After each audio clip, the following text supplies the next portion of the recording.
Precisamos ter uma consciência limpa para com Deus, precisamos ter uma consciência limpa para com nossa família, precisamos ser capazes de entrar em uma guerra, não com questões não resolvidas diante de Deus e diante das pessoas.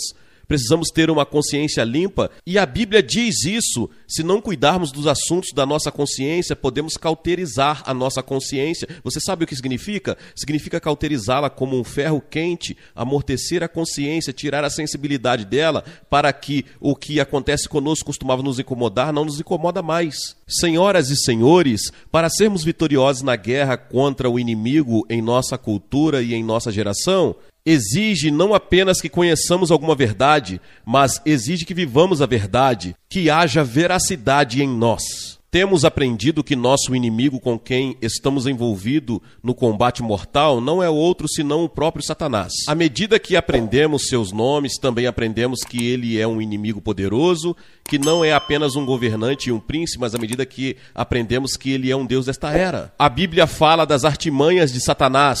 Então sabemos que ele está armando com muitas estratégias.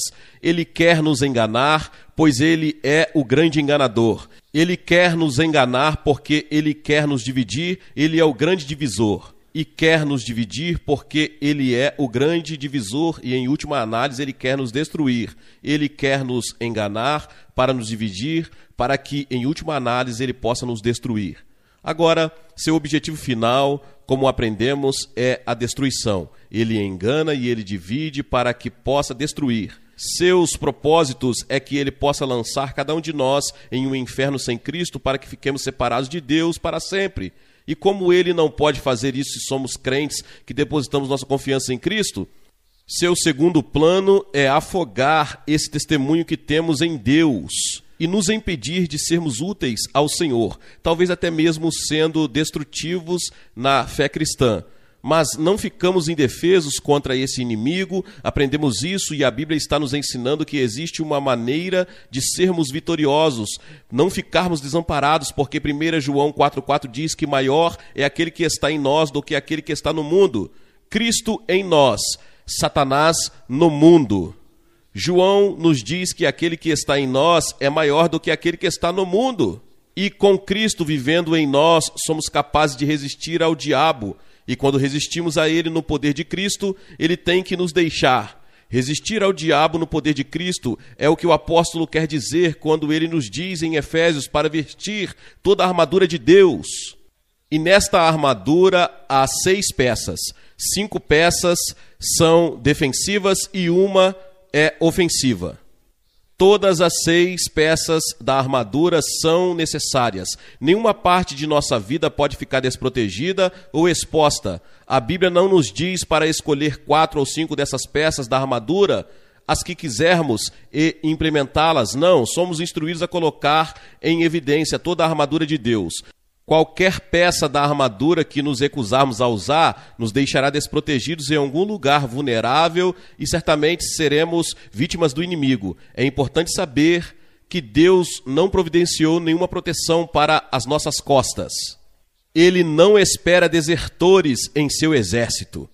Ele quer que todos nós fiquemos de pé e enfrentamos o inimigo e não fujamos como covardes. Ao olharmos para a armadura que está listada para nós em Efésios, fica bastante evidente que a armadura é nada menos que o próprio Jesus Cristo. Enquanto estamos vestindo a armadura, a primeira coisa que precisamos vestir, diz a Escritura, o cinto da verdade. Devemos cingir nossa cintura com a verdade. Pode parecer estranho que o apóstolo comece aqui, porque, acredita ou não, o soldado romano nunca considerou seu cinto ou este cós que ele usava, ele nunca pensou que fosse uma parte da armadura. Na verdade, este cinto de 6 polegadas preso no meio era feito de couro ou linho e era uma peça de vestimenta comum usada por quase todos os romanos, não apenas pelos soldados. Neste texto, Deus não usa o cinto como os romanos. Nenhum romano jamais teria chamado isso de parte de sua armadura. Ele teria entendido seu lugar conforme a armadura era usada, mas ele não teria considerado como parte de sua armadura. Era uma parte normal de sua vestimenta. Nos dias de Paulo, o cinto que foi usado fora do longo manto esvoaçante serviu pelo menos para 3 propósitos que nos ajudam a entender por que devemos vestir esta verdade, esta peça da armadura. Antes de tudo, o cinto foi usado para avançar. Deixe-me explicar o que quero dizer. Ouça o que Pedro diz em 1 Pedro 1,13. Ele diz: portanto, cinja os lombos de sua mente. Quando um romano estava interessado em se mudar de um lugar para o outro rapidamente, ele puxaria o longo manto esvoaçante que usava e o colocaria dentro do cinto que ele usava. Usava no meio do corpo. Ele faria isso para que o manto não o atrapalhasse quando ele estivesse correndo ou avançando. Paulo está dizendo aos Efésios que eles devem colocar este cinto da verdade e que, se fizerem isso, ele servirá para a batalha, e a primeira coisa que eles devem fazer, é a principal coisa que eles devem fazer, e talvez seja um lembrete para nós do que o escritor dos Hebreus diz em Hebreus 12:1. Ouça isto: livremo-nos de tudo o que nos atrapalha e do pecado que nos envolve, e corramos com perseverança a corrida que nos é proposta.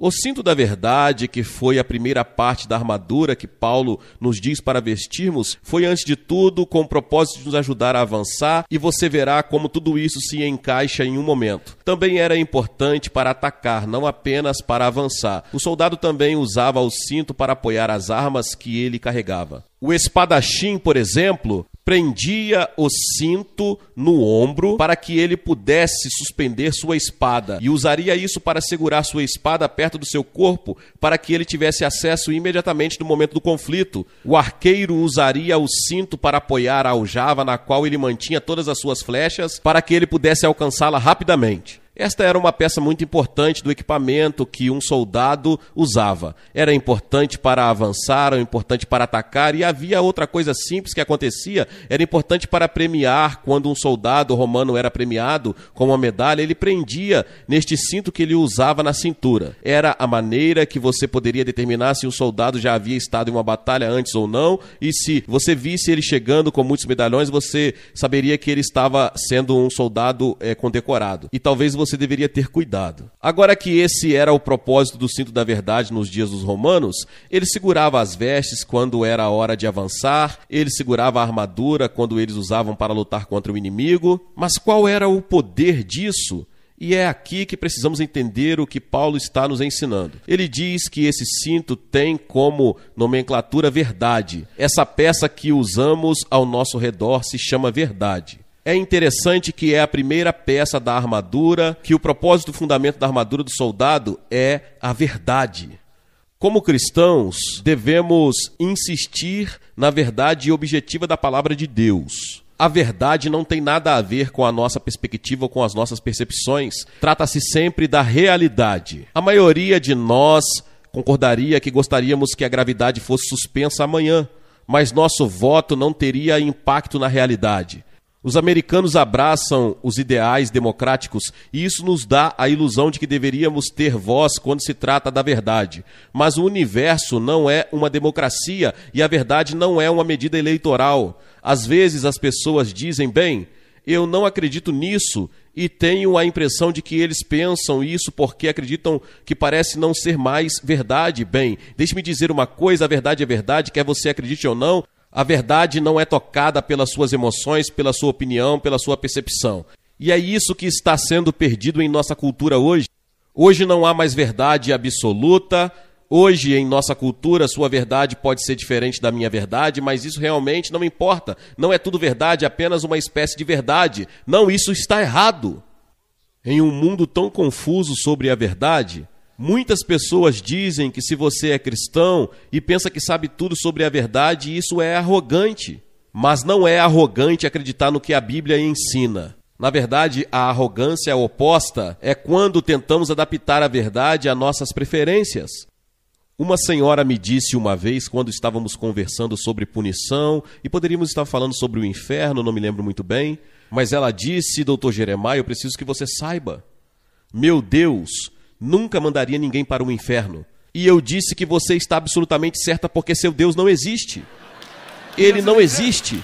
Ele não existe porque você não tem o direito de criar o Deus que deseja. Então você pode fazê-lo fazer o que você quer que ele faça. Se você encontrou a verdade sobre quem é Deus e como o mundo foi criado, por que você quer passar todas as horas de vigília tentando descobrir a verdade que você já conhece? Se não conhece, acredite que a verdade está neste livro. Então procure, meu amigo. Mas se você é um cristão e acredita que Deus falou e é verdade, Por que gastar todo o seu tempo tentando encontrar algum tipo de verdade que não vai ser verdade quando você descobre? Jesus Cristo é a verdade e quando nos armamos com Ele, estamos prontos para enfrentar as mentiras e o engano do inimigo. Agora, a explicação comum do que isso significa deve ser evidente para todos nós.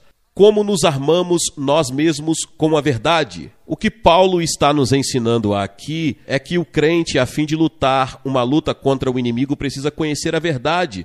A verdade sobre Deus, a verdade sobre Cristo e a verdade que está neste livro que chamamos de Bíblia. Por que eu escolhi ser professor? Porque no meu coração eu entendo que o que as pessoas precisam hoje é da verdade. Elas não precisam de 3 pontos e de poema, elas não precisam de shows, elas não precisam de luz na igreja para shows. Elas precisam da verdade. Elas precisam da verdade da palavra de Deus. Nunca precisamos disso antes como nós precisamos hoje. E nunca foi tão assustador como é agora. Portanto, estamos sendo vítimas de todos os enganos que entram na igreja e assim todos os dias você se vira e pergunta o que vai acontecer no mundo a seguir.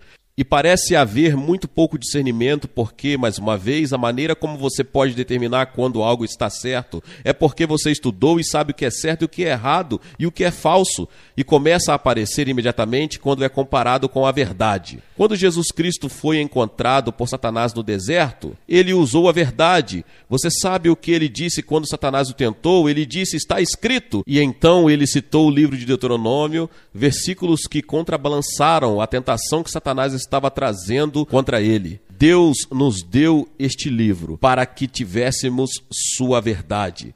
Deus nos amou tanto que Ele o colocou na linguagem que poderíamos compreender. Eu quero te dizer isso e espero que você saiba que entre as capas deste livro é tudo que Deus quer que eu saiba. Não há nada fora das capas deste livro que Deus quer que eu saiba. Ele colocou tudo o que Ele quer que você e eu saiba dentro deste livro. Tudo o que Ele quer que saibamos sobre si mesmo, sobre seu Filho, sobre a eternidade, sobre a vida. Se você se especializar no estudo deste livro, você se tornará educado nas coisas consideradas importantes por seu Criador. Então essa é a primeira coisa que Deus está interessado, na verdade de Deus, que faz parte da nossa armadura.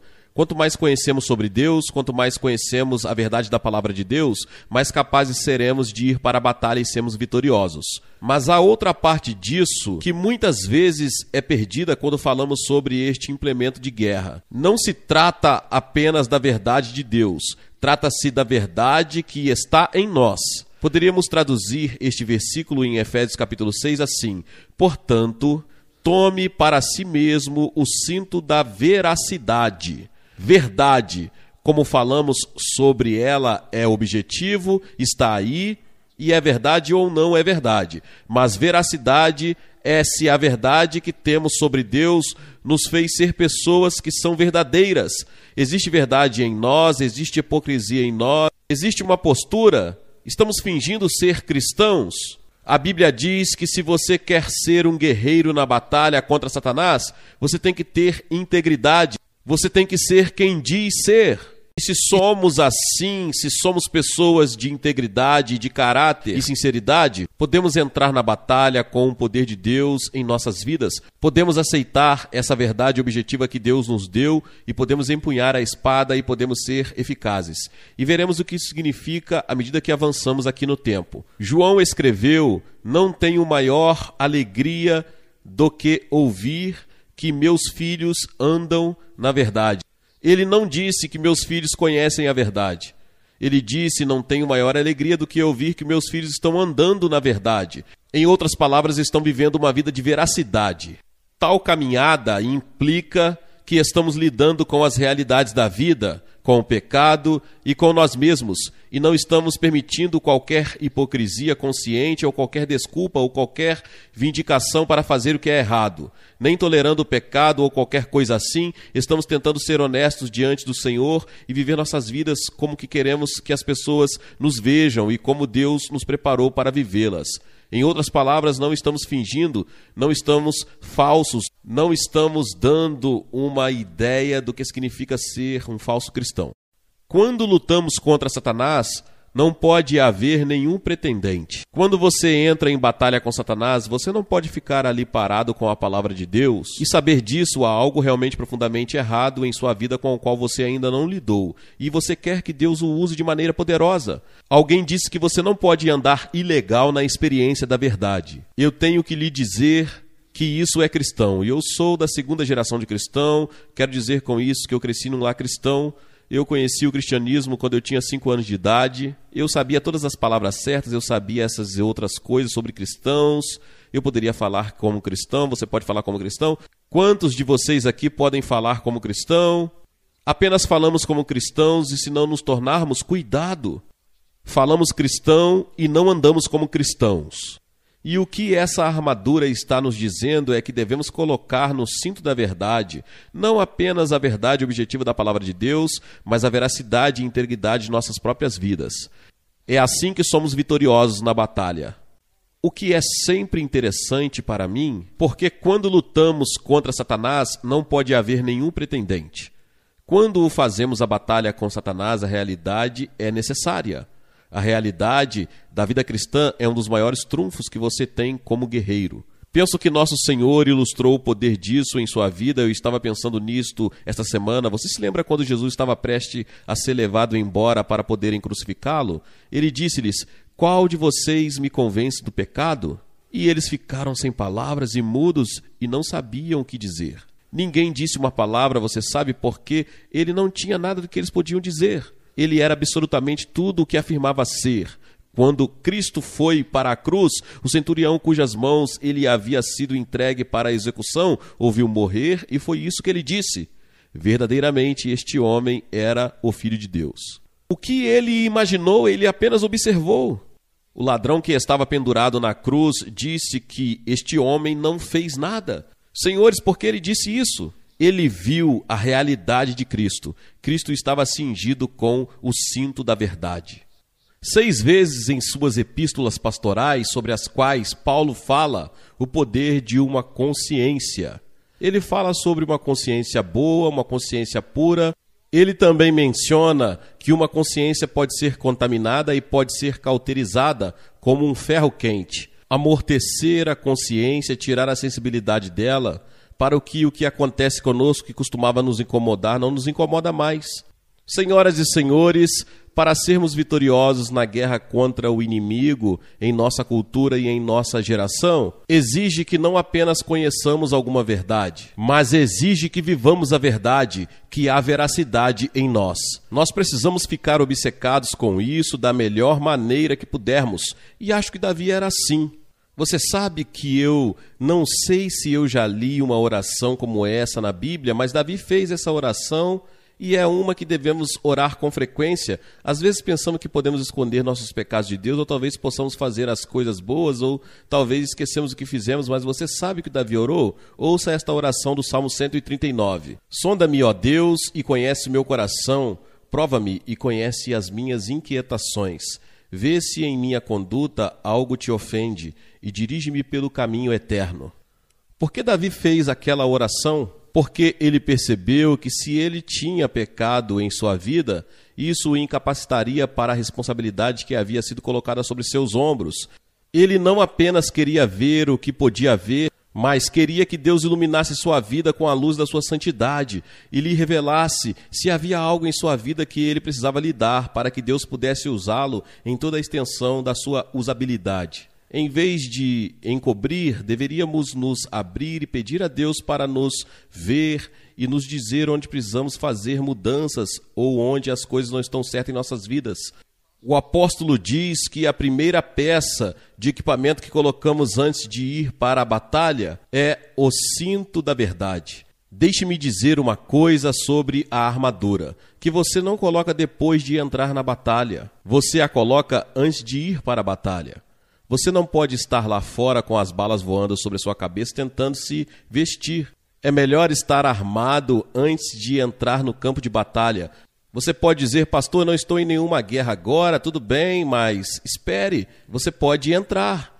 E para estar pronto quando a batalha chegar, você tem que ir para algum campo de treinamento e você tem que aprender a palavra de Deus.